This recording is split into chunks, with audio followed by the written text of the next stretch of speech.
Firza.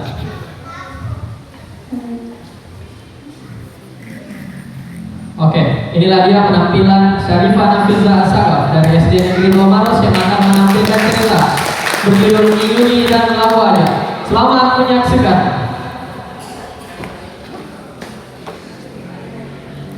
Sebelum saya bertutur cerita, saya punya satu lagu nih. Tolong teman-teman dapat ini ya. Contohnya begini, di saat saya menyanyikan bait "Ayo ke perpustakaan", teman-teman bantu ini dengan nada tang ting tung, dan begitu seterusnya. Siap ya? Kita mulai ya. Ayo ke perpustakaan, tang ting tung, tambah ilmu dan wawasan. Jangan lupa ajak kawan. Hei kawanku,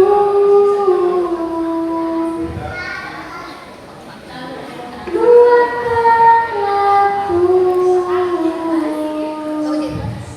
dapat ilmu agar kita sukses maju. Hei kawanku,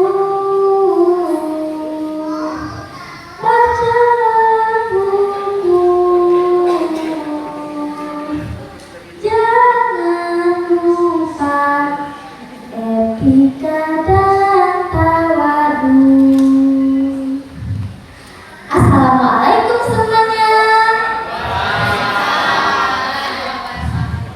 Apa kabar? Alhamdulillah kalau baik. Tabe Maraja, Dewan Juri yang saya hormati, hadirin yang saya muliakan, dan teman-teman yang saya cintai. Perkenalkan, saya Syarifah Nafilza Asagaf, perwakilan dari SD Negeri 2 Maros. Hari ini saya akan bercerita sebuah dongeng yang berjudul Yuni dan Lawannya yang saya ambil dari buku cerita rakyat Buta Salewangan karya Ibu Hajrah Kadir. Nah teman-teman, mau tahu ceritanya kan? Nah, begini ceritanya. Pada zaman dahulu, ada seekor buaya yang sangat tersohor di aliran sungai yang terletak di antara Cendana dan Bantimurung. Orang-orang tua bilang, sudah banyak warga yang tenggelam karena dimangsa oleh buaya di sungai tersebut. Pada suatu hari, ada seorang gadis cantik yang baik hati bernama Yuni. Siapa namanya? Waktu itu, Yuni sedang mencuci di tepian sungai tersebut.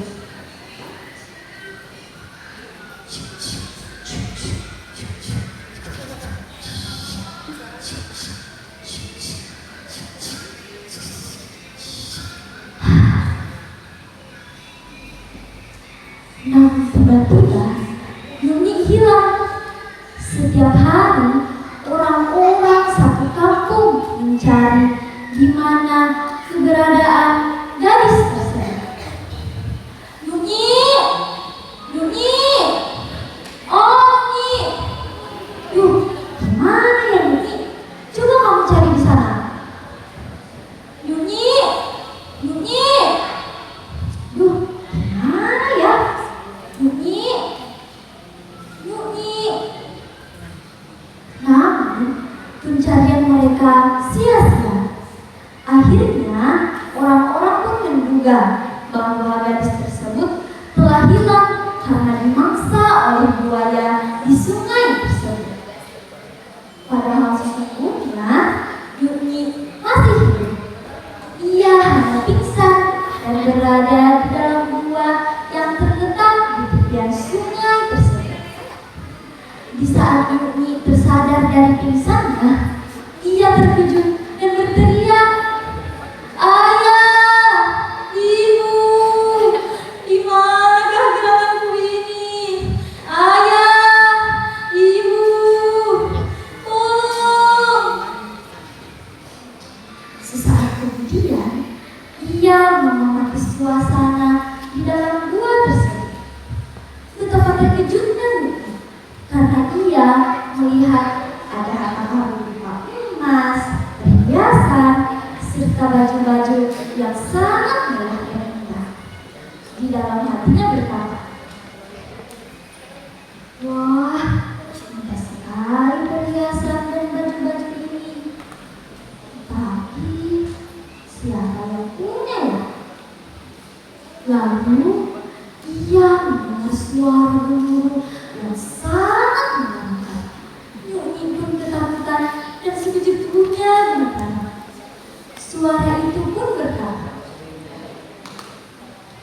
"Hei gadis cantik yang baik hati, janganlah engkau takut, karena semua harta karunku ini akan kuberikan semuanya kepadamu, asalkan engkau sudi tinggal bersama aku di dalam gua ini dan menjadi hidupku." Hahaha. Lalu dengan rasa takut, Yuni pun berkata, "Siapakah engkau?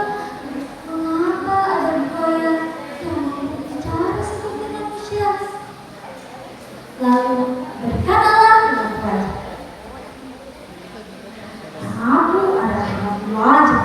Sesungguhnya aku dulunya adalah seorang manusia, namun aku dikutuk menjadi buaya karena kejahatanku di masa lalu. Dulu nama aku adalah Sokra.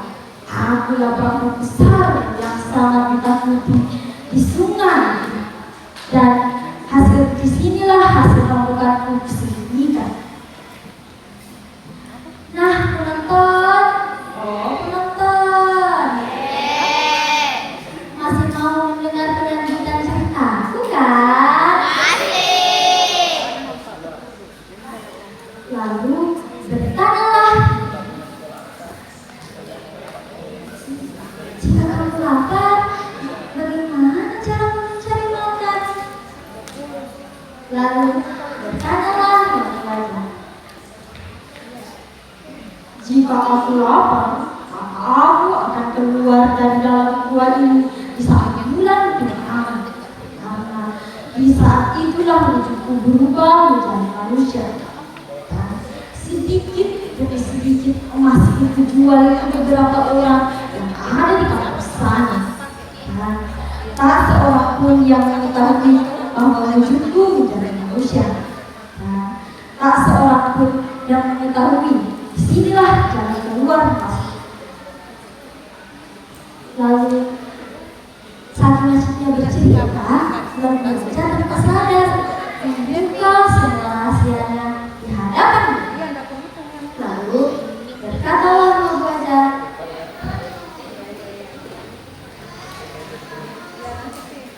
"Hei gadis cantik yang baik hati, siapakah kamu dan di manakah kau tinggal?" Lalu berkatalah, "Yuni namaku. Tempat tinggalku di tepian sungai ini. Aku tinggal bersama kedua orang tuaku. Lalu wajah, mengapa kau menyembunyikanku di dalam gua ini? Namun tidak memaksaku." Lalu berkatalah bahwa,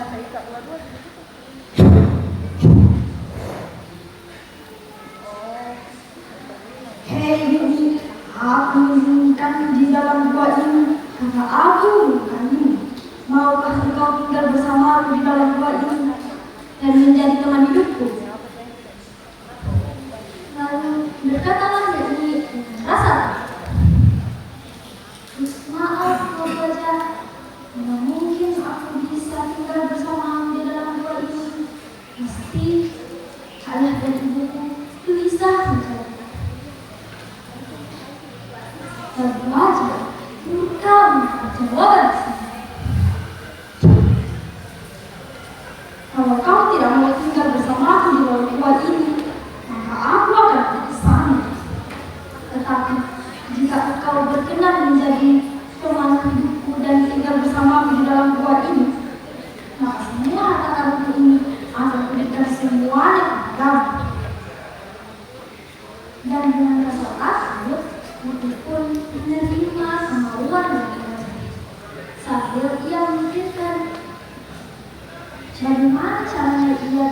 keluar dan dalam gua itu.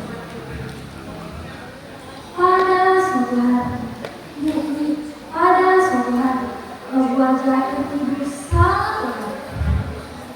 Ia lupa mencuci kukuannya.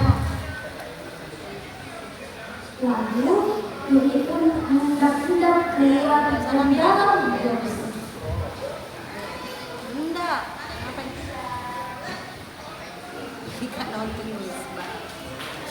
Lalu sesampainya di hutan, ia bertemu kepada seorang perempuan dan secara singkat Yuni pun menceritakan semua kejadian yang telah dilakukan.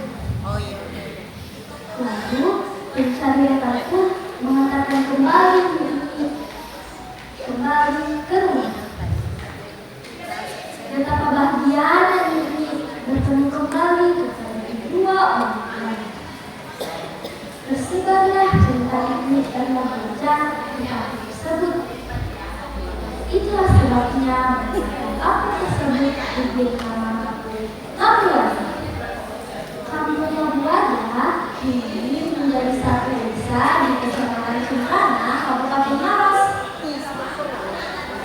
Nah, teman-teman, adapun kesan moral dan kisah ini adalah: pertama, jika nyawamu terancam dan kamu takut melawan, maka berpura-puralah seperti apa yang telah dilakukan. Kedua, janganlah pernah berbuat jahat, karena kejahatan akan kembali kepada diri pelakunya sendiri. Seperti apa yang telah dialami orang. Nah, teman-teman, sebagai penutup, saya punya satu pantun nih. Harap teman-teman bantu jawab cakep ya.